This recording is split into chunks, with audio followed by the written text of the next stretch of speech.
देख रहे हैं आज का मुद्दा। मैं हूं आपके साथ दीपाली।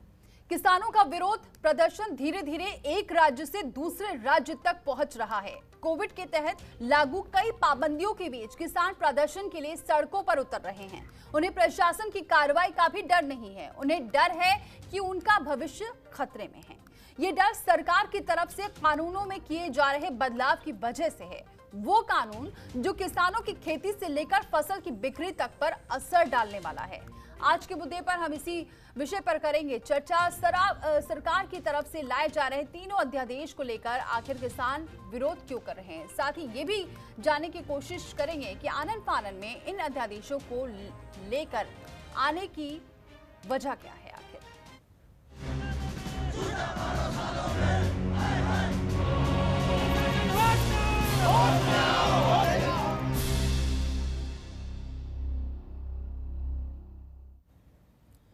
तो सरकार किसानों की फसल, उसकी खरीद बिक्री, एसेंशियल कमोडिटीज एक्ट और price insurance and farm services को लेकर किसानों के सशक्तिकरण और संरक्षण से जुड़े कानूनों में बदलाव करने जा रही है।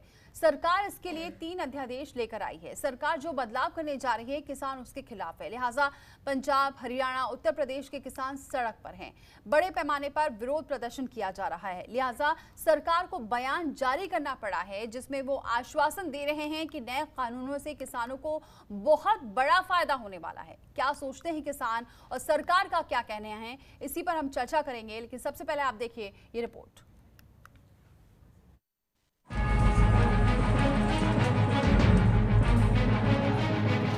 किसान बचाओ मंडी बचाओ के नाम से किसानों का ये आंदोलन हरियाणा, पंजाब और उत्तर प्रदेश के कई इलाकों में जारी है। किसान सरकार से अपील कर रहे हैं कि सरकार विरोधी अध्यादेश वापस लिया जाए। क्या आप इस पे ये डाल दो कि एमएसपी से नीचे कोई भी देश में खरीद नहीं होगी। वो क्रोज डालने को तैयार नहीं। ये देश का किसान बर्बाद होगा और आने वाले टाइम पे देश में पूरा विद्रोह होगा। इसका किसान आंदोलनरत हो गए। इनको ये अध्यादेश वापसी देना पड़ेगा। दरअसल किसानों को लगता है कि अध्यादेश का असर मौजूदा खरीद नीति पर पड़ेगा। इन अध्यादेशों की वजह से फसलों के लिए तय किया जाने वाला न्यूनतम समर्थन मूल्य को खत्म करने का रास्ता साफ हो जाएगा।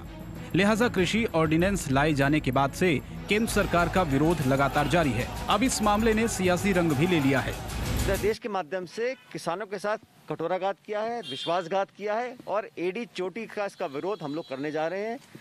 केंद्र सरकार को चाहिए था सब लोगों से चर्चा करते और अगर कुछ एक्ट लेकर भी आने थे तो सदन में बहस के बाद इसको पारित कराते। किसानों की जो न्यूनतम मूल्य जो मिलता है, जो मिनिमम सपोर्ट प्राइस जो मिलता है, आज वो खतरे में है। किसानों को जो एपीएमसी के द्वारा हमारे विभिन्न जो हमारे राज्य हैं पंजाब, हरियाणा में, जो वहाँ पे जाके जो किसानों को जो अपने जो खेत पे जो वो मजदूरी करता है उसका जो मूल्य मिलता है, आज वो खतरे में है।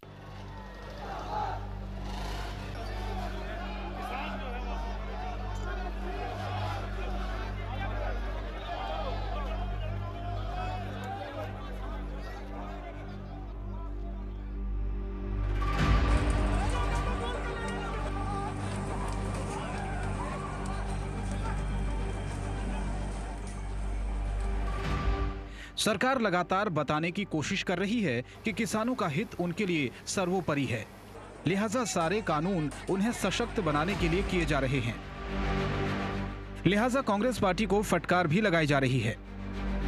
ये तीनों ही बिल बहुत दूरदृष्टि रखते हैं और बहुत दूरदृष्टि रखते हुए इन बिल्स को एक्ट के रूप में हम सब लोग पार्लियामेंट में पास कर रहे हैं।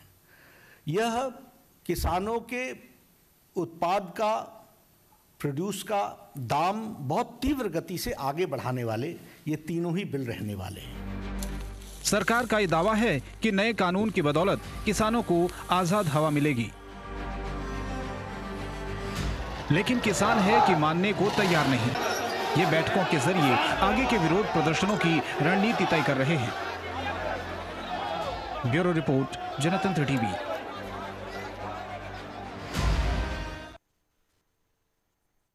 तो वाकई ये बिल दूरदृष्टि वाला है, किसानों को फायदा होगा। ऐसे में आज का हमारा सवाल ये है कि कानून बदलने से पहले किसानों को भरोसे में क्यों नहीं लिया गया। सवाल ये भी कि नए कानून से किसे होगा फायदा।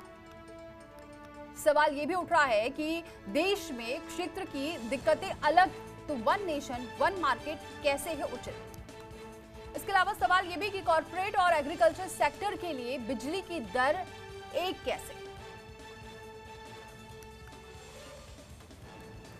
और चलिए इसी पर चर्चा करते हैं। हमारे साथ जुड़ चुके हैं Vasil Mishra ji, editor in chief. बहुत स्वागत है सर आपका हमारे साथ जुड़ने के लिए। पुष्पेंद्र चौधरी हमारे साथ जुड़ चुके हैं, किसान नेता है। बहुत स्वागत है पुष्पेंद्र जी आपका भी हमारे साथ जुड़ने के लिए। विजय शंकर पांडे जी हमारे साथ जुड़ चुके हैं, पूर्व सचिव रह चुके हैं भारत सरकार के। बहुत स्वागत है सर आपका भी हमारे साथ जुड़ने के लिए। और किसानों के हक में बात, उनकी आवाज उठाने वाले किसान नेता भी हमारे साथ जुड़ चुके हैं, वीएम सिंह जी। बहुत स्वागत है वीएम सिंह जी आपका भी हमारे साथ जुड़ने के लिए। सबसे पहले वीएम सिंह जी आपसे ही सवाल, ये जो अध्यादेश लाया गया है इसे आप किस तरह देख रहे हैं? क्या वाकई ये दूरदृष्टि की सोच है किसानों को फायदा पहुंचाने के लिए?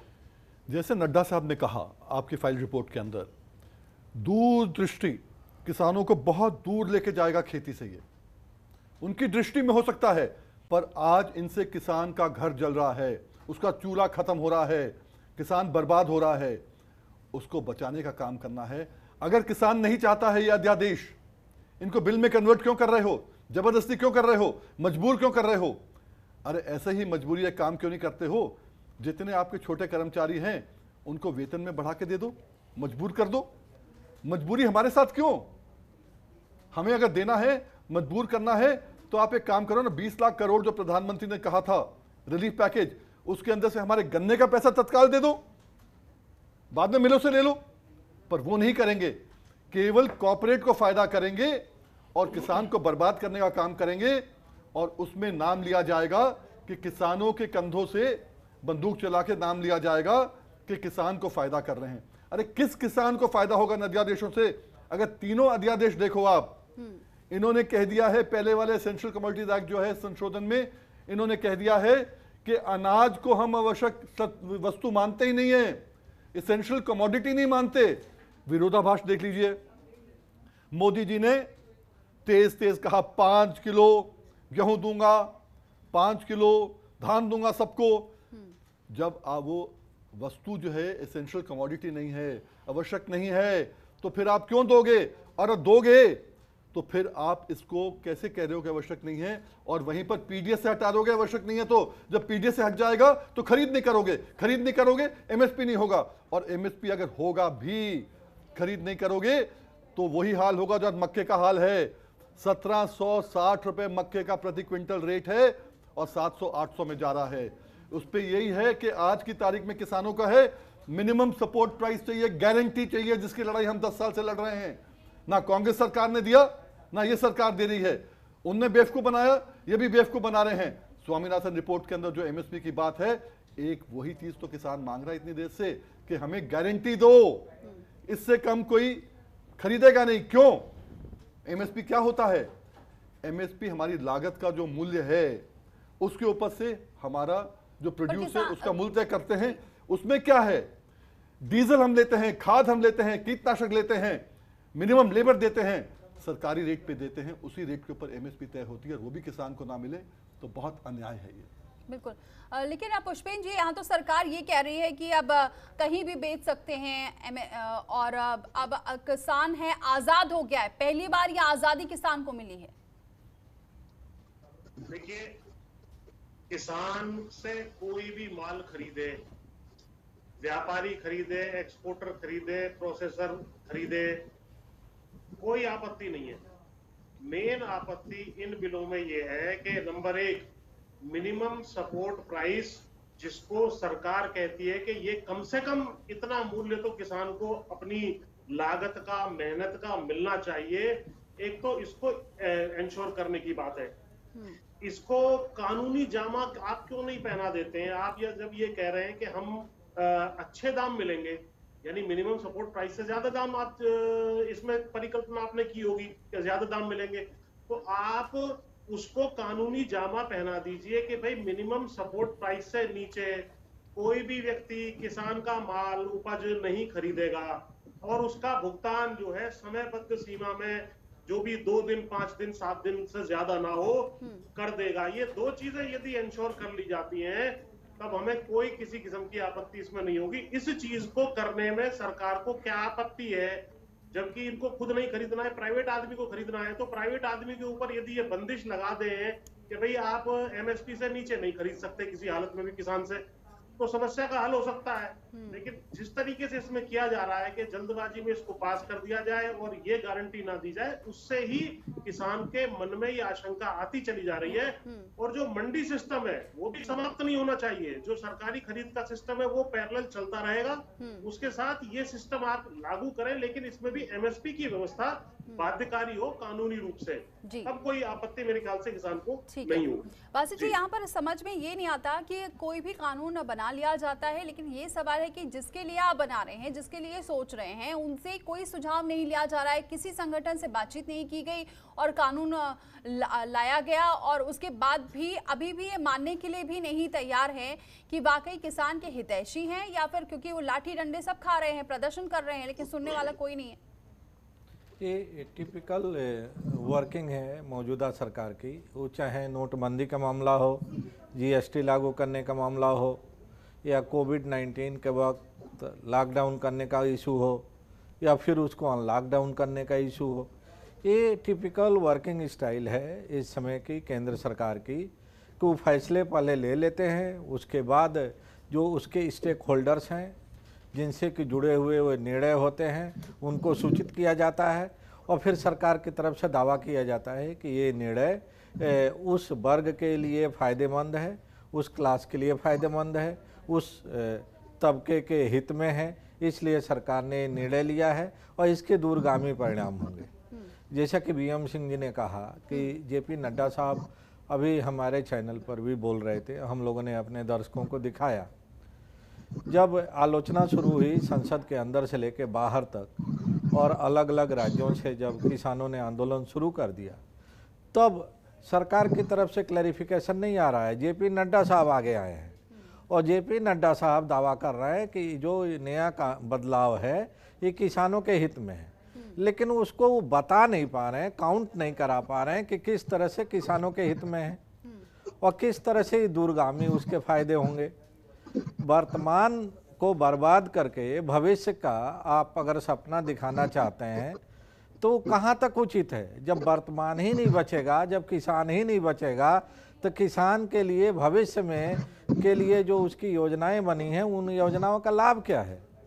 तो बीएम सिंह जी ने बहुत अच्छा मुद्दा उठाया है कि हमको दूरगामी फायदा नहीं चाहिए, हमको पहले वर्तमान जो मेरा है वही वापस कर दीजिए, मेरा जो वर्तमान जिस हालत में है उस हालत में चलने दीजिए। आज की तारीख में सरकारी एजेंसियों की रिपोर्ट है कि देश में लगभग 42 से 43 हज़ार 42 to 43,000 किसानों ने आत्महत्या की है, और उस आत्महत्या का कारण यही सरकारी नीतियां हैं। उनके उपज का उचित मूल्य न मिलना, उनके ऊपर जो ऋण है उसकी अदायगी को लेके उनके ऊपर दबाव है, ब्याज चुकता नहीं करने का दबाव है। तो जहां एक तरफ भारत में 43,000 किसान आत्महत्या करने पर मजबूर हैं, वहां आप नए नए सपने दिखा रहे हैं और वर्तमान उनका बचा नहीं पा रहे हैं। किसानों के लिए सबसे जो बड़ा अस्त्र था एमएसपी था, मिनिमम सपोर्ट प्राइस, और दूसरा इसेंशियल कमोडिटीज एक्ट के अंदर उनको एक तरह से प्रोटेक्शन हासिल था। आप उन दोनों के बारे में कोई वायदा नहीं कर रहे हैं, और नहीं तो इसेंशियल कमोडिटीज एक्ट को आप डाइल्यूट कर रहे हैं।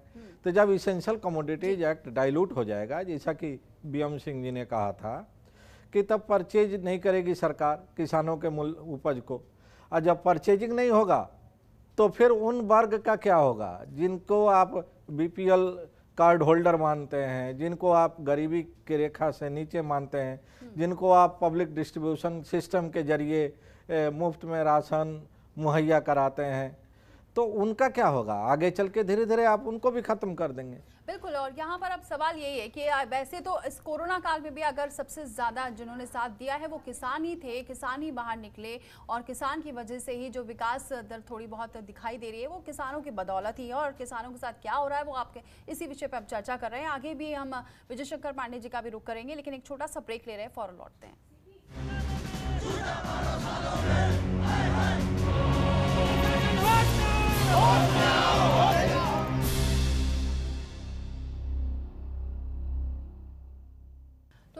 आगे बढ़ाएंगे, लेकिन उससे पहले आपको बताएं कि कृषि संबंधित अध्यादेश पर सियासत जमकर हो रही है। एक तरफ सरकार का दावा है कि नए कानून किसानों के हक में हैं, वहीं विपक्षी पार्टियां इसकी खामियां गिना रही हैं।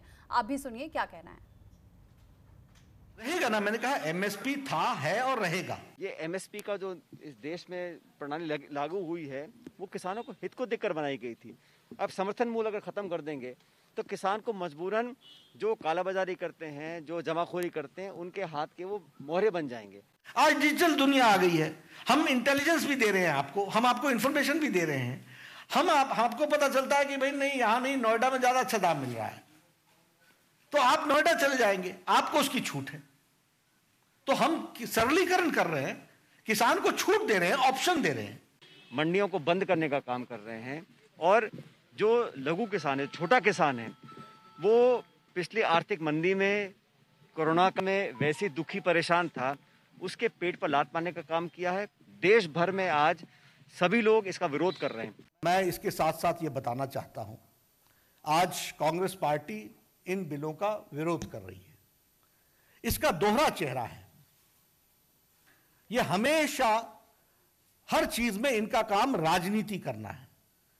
कांग्रेस को सिवाय राजनीति के और कुछ नहीं आता। क्योंकि पहले दिन से ही इस सरकार की मंशा रही है कि किसानों के जमीनों को कैसे हड़प के बड़े बड़े उद्योगों को लाभ दें। ये तीनों बिल आप एक ही नजरिए से देखें, ये जुड़े हुए हैं किसानों के अधिकारों पे, किसानों के आमदनी पे, किसानों के इनकम पे ये एक प्रहार है। तो ये कांग्रेस पर आरोप जरूर लग रहा है, लेकिन आपको बताएं प्रदर्शन हर जगह हो रहा है, चाहे वो हरियाणा हो, पंजाब हो, यहाँ तक कि कर्नाटक तक के में यहाँ पर प्रदर्शन हो रहा है। तो इसका मतलब किसान परेशान है, राजनीति जरूर चरम पर है, लेकिन खाली कांग्रेस के ऊपर आरोप लगाना ये भी गलत है कि ये राजनीति के तहत ही किया जा रहा है। विजय शंकर पांडे जी, हर चीज को राजनीति से जोड़ दिया जाता है, सवाल फिर यही आ जाता है कि उनकी परेशानी जो कि तो बनी रहती है।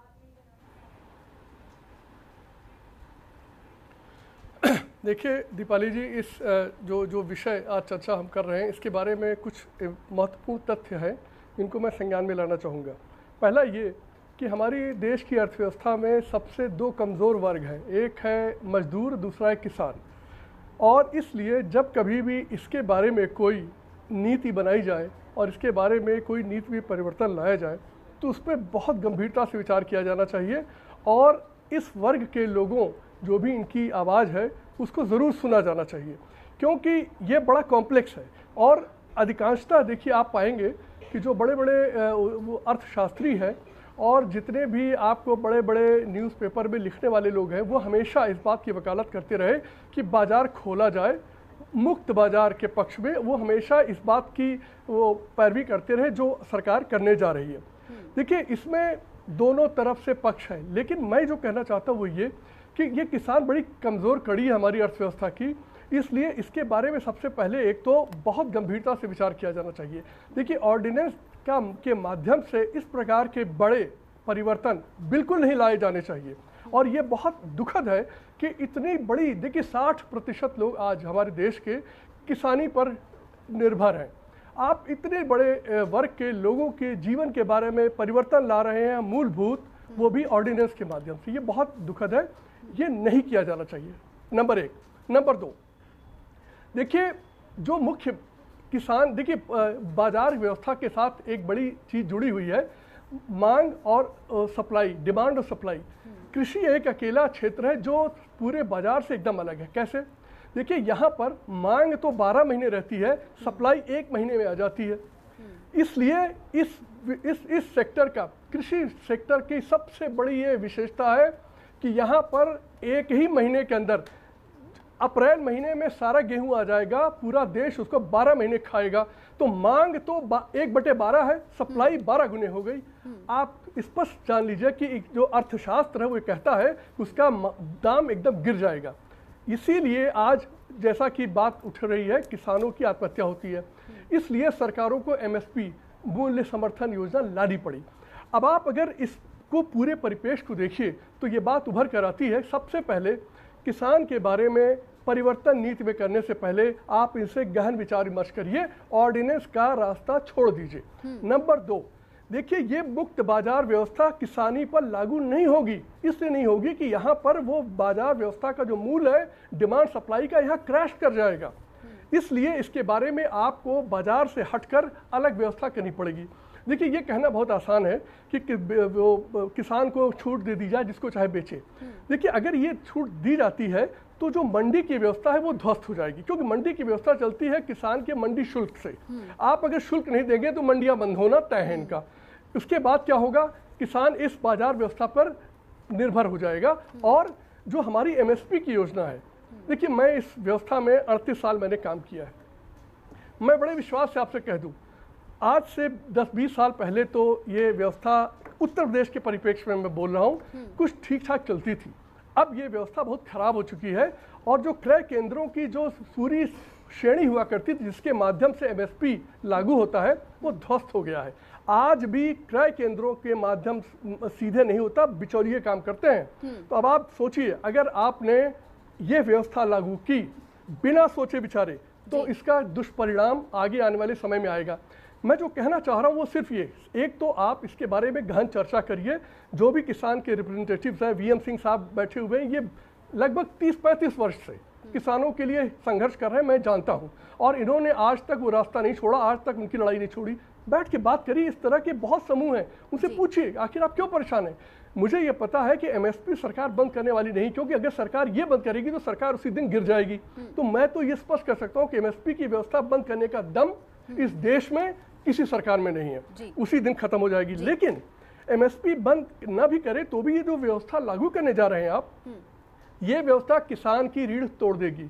और तीसरी बात, देखिए, समय आ गया है, ये जो किसानों की आत्महत्या, इसको गंभीरता से लिया जाए। और ये जो टुकड़े टुकड़े में जो ये सुझाव दिए जा रहे हैं और जो ऑर्डिनेंसेस लाए जा रहे हैं, इनको न करें।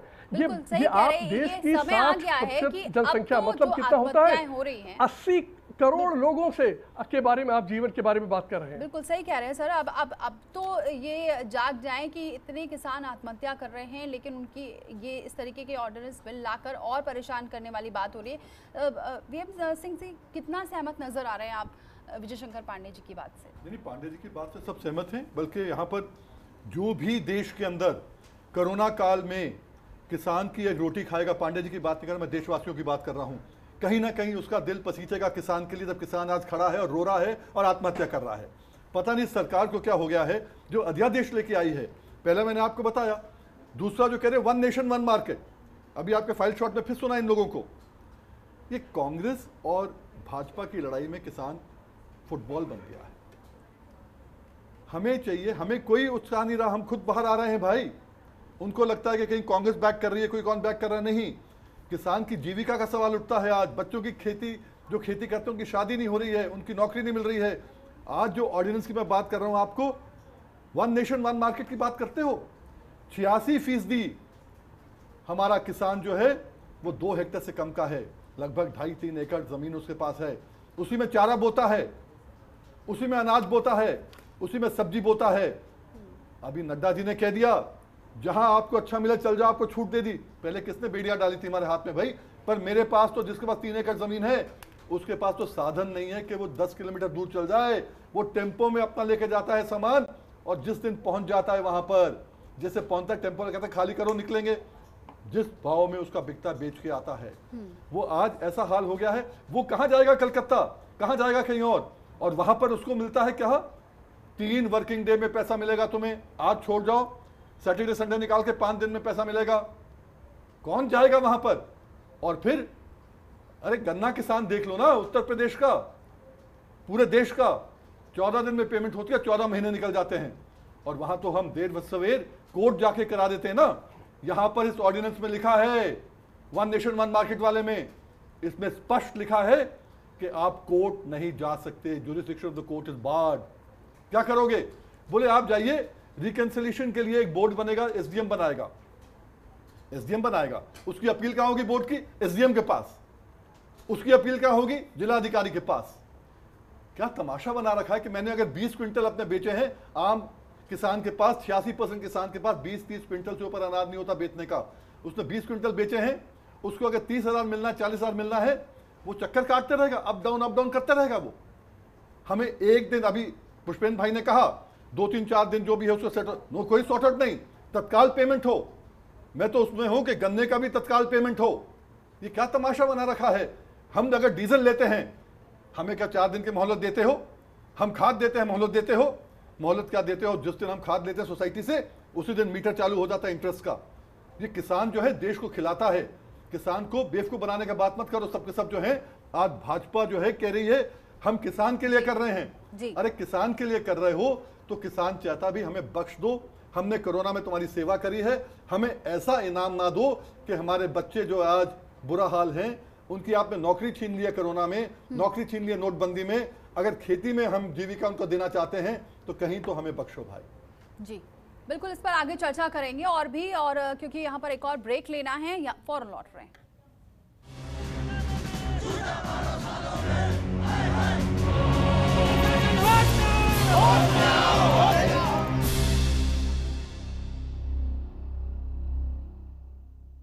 ब्रेक के बाद स्वागत है आपका। पुष्पेंद्र चौधरी जी, यहाँ पर जिस तरीके से ब्रेक पर जाने से पहले यहाँ पर कह रहे थे वीएम सिंह जी कि यहाँ पर किसानों के लिए जो अध्यादेश के बारे में बता रहे थे, इसमें सरकार की भी बहुत सारी दलीलें हैं, उसको आप कैसे देख रहे हैं? सरकार तो ये भी कह रही है किसानों को उत्पादों का जो मूल्य है पहले से बेहतर होगा, और साथ ही किसानों को दूसरी मंडियों में मिल रही उत्पादों की कीमत की जानकारी आसानी से मिल जाएगी। इसके अलावा ये भी कहा जा रहा है किसानों को दूसरी मंडी में उत्पाद बेचने का मौका मिलेगा, किसान खुद तय कर सकेंगे कीमत भी।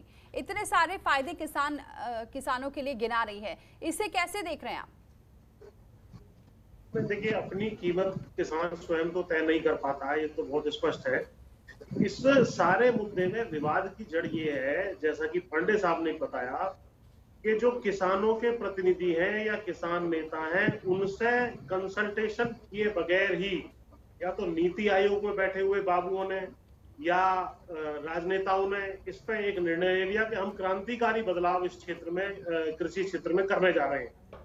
लेकिन उन्होंने ये नहीं सोचा कि भाई किसान के मन में इसके प्रति जो आशंकाएं हैं कि क्या आप एग्जिस्टिंग सिस्टम, मंडी सिस्टम को रिप्लेस करने जा रहे हैं, या आप एग्जिस्टिंग मंडी सिस्टम को मजबूत रख के, एमएसपी व्यवस्था को मजबूत रख के, सरकारी व्यवस्था को पूर्व की तरह चलाते हुए एक नया सिस्टम पैरेलल बनाने जा रहे हैं और किसान को एक चॉइस देने जा रहे हैं कि भाई अगर आपको लगे कि मंडी से बाहर एमएसपी से ज्यादा पैसे आपको कहीं मिल रहे हैं तो आप वहां बेच दें, अन्यथा आपके पास हम हैं, हम आपको एमएसपी से खरीदेंगे। इसके लिए जैसा मैंने पहले बताया, इन्होंने एक जो है कंसल्टेशन का प्रोसेस करना चाहिए था, दूसरा एमएसपी को बाध्यकारी बनाना चाहिए था, तब शायद किसान को लगता कि इनके भलाई का कुछ काम हो रहा है। इसी वजह से जो है ये सारे के सारे आंदोलन या आशंकाएं किसान के मन में आई है। इसको ये आज स्पष्ट कर दें, आज भी तो ये स्पष्ट कर सकते हैं। हालांकि संसद में इन्होंने कहा कि भाई हम मंडी व्यवस्था समाप्त नहीं करने जा रहे, लेकिन इसके साथ यदि ये जोड़ दे कि हम एमएसपी से नीचे खरीद बेच इस देश में नहीं होने देंगे, समय पर जो है किसान का भुगतान होगा, और जैसा वीएम सिंह जी ने कहा आप डिजिटल पेमेंट कर दीजिए, हमें कोई आपत्ति नहीं है, बहुत अच्छी बात है कि इधर आपने तोल की, दूसरी तरफ डिजिटल माध्यम से अगर पेमेंट हो जाए तो बहुत ही अच्छा है। तो ये 2-3 चीजें अगर ये कर लेते तो शायद इतना इसमें विवाद ना खड़ा होता। इसके विषय में सरकार के किसी उच्च मंत्री के माध्यम से स्टेटमेंट स्पष्ट रूप से आना चाहिए कि मंडी व्यवस्था, एमएसपी व्यवस्था मजबूत रहेगी, वैसे ही रहेगी, पूर्ववत चलती रहेगी। उसके अलावा बाहर भी आप एमएसपी से नीचे नहीं बेचेंगे, ये हमने कानूनी प्रावधान लिखित में कर दिया।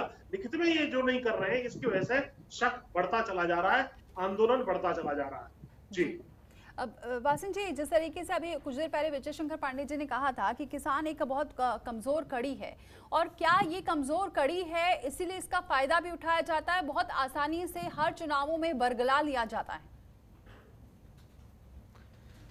सबसे पहले तो ये बताना ज़रूरी है कि किसी भी पॉपुलर गवर्नमेंट के लिए ये आवश्यक होता है कि अगर वो कोई कानून बनाती है और उस पुराने कानून में अगर कोई बदलाव करती है तो उसके लिए सदन के अंदर, चाहे वो विधानसभा हो या पार्लियामेंट हो, उसमें डिस्कशन होना चाहिए और सत्ता पक्ष और विपक्ष दोनों की राय लेने के बाद और उस कानून से जुड़े हुए संबंधित पक्षों से राय लेने के बाद ही कोई कानून बनाना चाहिए, नहीं तो उसमें बदलाव करना चाहिए। जो सरकार ऑर्डिनेंस का सहारा लेके कानून बनाती है उसी जगह से उस सरकार के कामकाज के प्रति धीरे धीरे अविश्वास पैदा होने लगता है और उस सरकार की नीयत पर शक होने लगता है। इसके पहले का जो अगर हम पिछले 6 साल के इस सरकार के ट्रैक रिकॉर्ड पर नज़र डालें तो जो वायदे सार्वजनिक तौर पर किए गए, चाहे वो नोटबंदी हो, जीएसटी हो या और भी जितने भी इस तरह के रेडिकल चेंजेज हुए, रेडिकल कानून बने, जो कहा गया उसके ठीक उल्टा काम हुआ।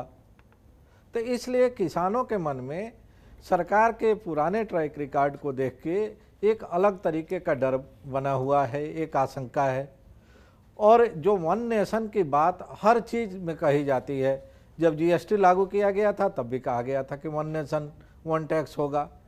सच्चाई है कि जिस दिन रात में 12 बजे जीएसटी ड्रम पीट के लागू किया गया, उसी दिन सुबह अलग अलग म्यूनिसिपल बॉडीज ने बयान दे के कह दिया कि हम अपना लोकल टैक्स और सिविक बॉडीज टैक्स तो ख़त्म नहीं करेंगे, हम लेंगे। तो वन नेशन वन टैक्स कहाँ हुआ?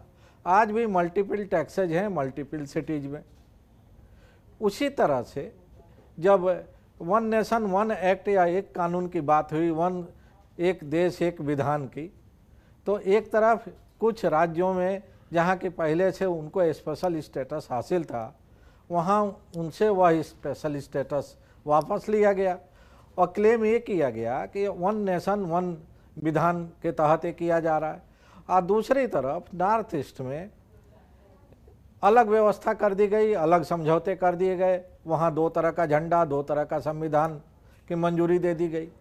तो ये जो पुराना ट्रैक रिकॉर्ड है मौजूदा सरकार का, उसको लेके न केवल देश की जनता में बल्कि ख़ास तौर से किसानों में बहुत ज़्यादा डर है। और इसलिए चाहे नड्डा जी जितने बार प्रेस कॉन्फ्रेंस करें और जो भी वायदे करें, लेकिन लोगों को उनकी इस बात पर आशंका है कि अगर किसान चुप रहते हुए इस बदलाव को मंजूर कर लिए तो आने वाले समय में उनको और दुर्दशा झेलनी पड़ेगी। अभी तो शायद 42,000-43,000 लोग साल में आत्महत्या कर रहे हैं, शायद यह तादाद और बढ़ जाए। और दूसरी तरफ बिचौलियों का बोलबाला हो जाएगा। सरकार भले ही कह रही है कि हम ओपन मार्केट देने जा रहे हैं, जिस सेक्टर में ओपन मार्केट की बात कही गई, चाहे वो टेलीकॉम सेक्टर हो या पेट्रोलियम सेक्टर हो, आज उसकी हालत क्या है, या एविएशन सेक्टर हो। आप देख लीजिए, एविएशन सेक्टर के बारे में देश के एविएशन मिनिस्टर ने साफ कह दिया है कि या तो मुझे बेचना पड़ेगा नहीं तो बंद करना पड़ेगा। टेलीकॉम सेक्टर का क्या हुआ? टेलीकॉम सेक्टर में BSNL खत्म हो गया, MTNL खत्म हो गया, प्राइवेट सेक्टर के हाथ में सब चला गया। तो जहाँ जहाँ हम प्राइवेटाइज ओपन कंपटीशन की बात कहे हैं या ओपन मार्केट की, वहाँ वहाँ सार्वजनिक क्षेत्र की इकाइयाँ बंद हो गई या तो बिकने लगी, सार्वजनिक क्षेत्र की हालत और पतली हो गई और प्राइवेट सेक्टर ने उन सार्वजनिक क्षेत्र को एक तरह से निगल लिया। कॉन्ट्रैक्ट फार्मिंग की अभी BM सिंह जी से बात हो रही थी, ये बता रहे थे कि कॉन्ट्रैक्ट फार्मिंग का एक एक्सपीरियंस तो गन्ना किसानों को तो पहले से है कि हम कोऑपरेटिव सोसाइटीज़ के जरिए मिल मालिकों से एग्रीमेंट करते हैं और जो नियम है कि इतने दिन के अंदर उनका भुगतान हो जाना चाहिए, वो भुगतान कभी नहीं होता है। अंत में गन्ना किसानों को कोर्ट जाना पड़ता है, कोर्ट से आदेश कराना पड़ता है, तब जाके रोग आके उनको उनका भुगतान मिलता है।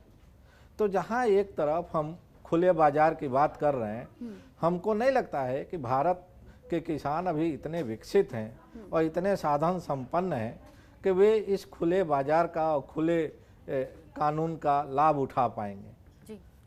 लैंड होल्डिंग बहुत छोटी है, उनके पास संसाधन की कमी है, वो अपने नियरेस्ट जो उनकी मंडी होती है उसमें जाते हैं और अपने उत्पाद को औने पौने दाम में बेच के चले आते हैं।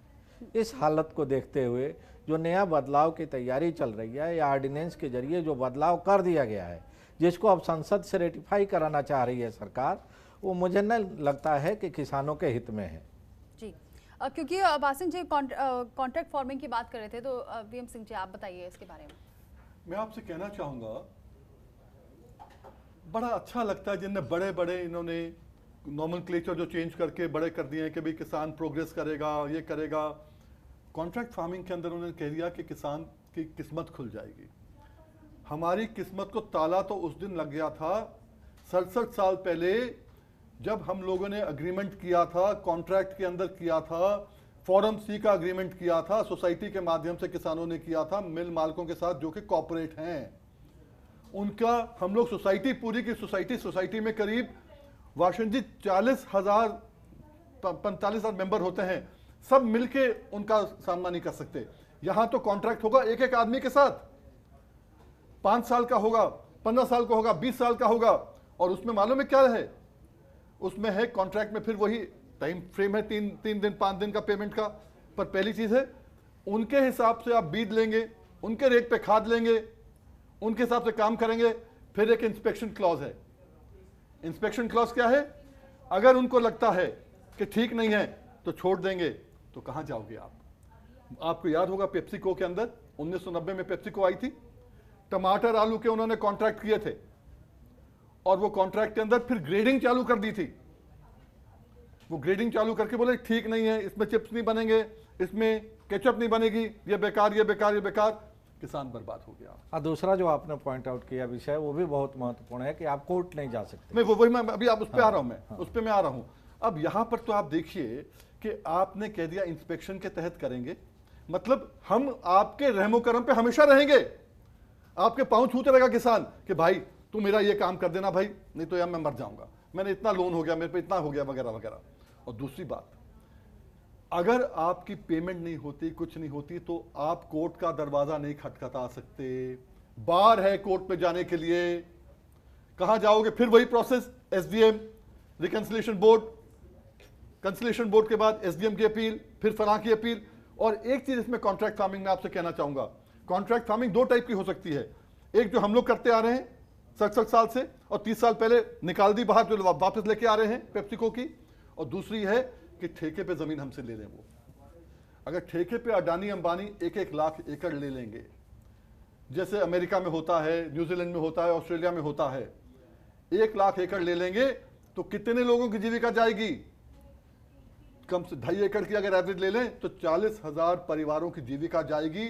तो एक अडानी अंबानी के पास 1 लाख एकड़ आएगा, जो 1 लाख एकड़ 10-12 आदमी मशीनरी के साथ उसमें खेती कर सकते हैं। तो किसान क्या होगा, नौजवानों का क्या होगा, अगली पीढ़ी का क्या होगा, हमारा बिल्कुल बहुत बुरे हाल हैं। ये कॉन्ट्रैक्ट फार्मिंग हमारे लिए नहीं है, ये सब उद्योगपतियों के लिए है। और इसी के साथ साथ एक चीज और छोटी बताना चाहूंगा मैं आपको, वो पहले अध्यादेश में 55 वाले के अंदर जो इन्होंने अमेंडमेंट किया है, उससे आप जितना चाहे भंडारण भर सकते हो।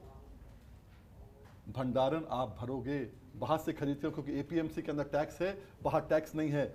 आप 1 रुपए की चीज 500 में लोगे, और उसके बाद में आप उसको, किसान 20 क्विंटल लेके कलकत्ता नहीं जा सकता, पर ये वैगन भरकर 10-10, 20-20 ट्रक भरकर ये बाहर जा सकते हैं, ये बेच सकते हैं, ये पैसा कमा सकते हैं। किसान का थोड़ा भला है इसमें, केवल कॉर्पोरेट और कॉर्पोरेट का ही भला है। तो इससे तो होर्डिंग भी बढ़ेगी ना, होर्डिंग तो ब्लैक मार्केटिंग बढ़ेगी। ब्लैक मार्केटिंग और होर्डिंग की अगर बात करें तो वो तो बाहर निकल गया।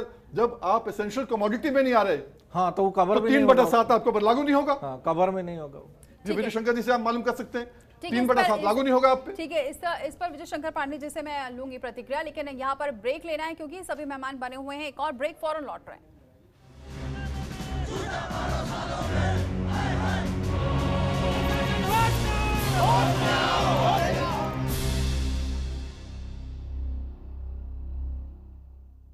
ब्रेक के बाद स्वागत है आपका। कम समय है इसलिए मैं सीधे विजय शंकर पांडे जी का रुख करती हूँ। सर, आप अपनी राय रखिए। देखिए दीपाली जी, अभी जितने भी वक्ताओं ने बड़े स्पष्ट रूप से कहा कि जो भी तीनों कानून जो लाने की सरकार कोशिश कर रही है, उसको पास करने की कोशिश कर रही है, वो सामान्यतः किसानों के हित में नहीं दिखते। देखिए, एक बात बड़ी स्पष्ट है कि किसी भी देश की सरकार को कानून बनाने से पहले जिसके लिए कानून बना रहा उसकी हालत को देखना चाहिए, दूसरा अपने इन्वायरमेंट को देखना चाहिए। देखिए, जो चीज़ अमेरिका के लिए सही है वो आपके लिए नहीं है, जो यूरोप के लिए सही है वो आपके लिए नहीं है। हमारे देश के कानून बनाने वालों को लगता है ये जानकारी बिल्कुल, ये समझ में नहीं आती बात, ये सीधे सीधे बारो करते हैं और लोगों की जो पुराने, जो दूसरी जगहों पे लोगों ने जो व्यवस्था बना रखी उसको कॉपी कर लेते हैं। आप ये सोचिए कि जितने भी अर्थशास्त्री लोग हैं, किसी ने एक बार खेती की है, उसको पता है खेती क्या होती है, और दुनिया भर के लिखे जा रहे हैं सारे अर्थशास्त्री कि बाजार खोलो, बाजार खोलो, बाजार खोलो और इसको कॉन्ट्रैक्ट फार्मिंग करो। मैं बिल्कुल सहमत हूँ इस बात से कि अगर किसानी में कॉन्ट्रैक्ट फार्मिंग की गई तो सारे किसान बर्बाद हो जाएंगे। देखिए एक बात और समझिए, ये जो गन्ना किसानों के साथ हुआ है वो उसकी कहानी सबको पता है।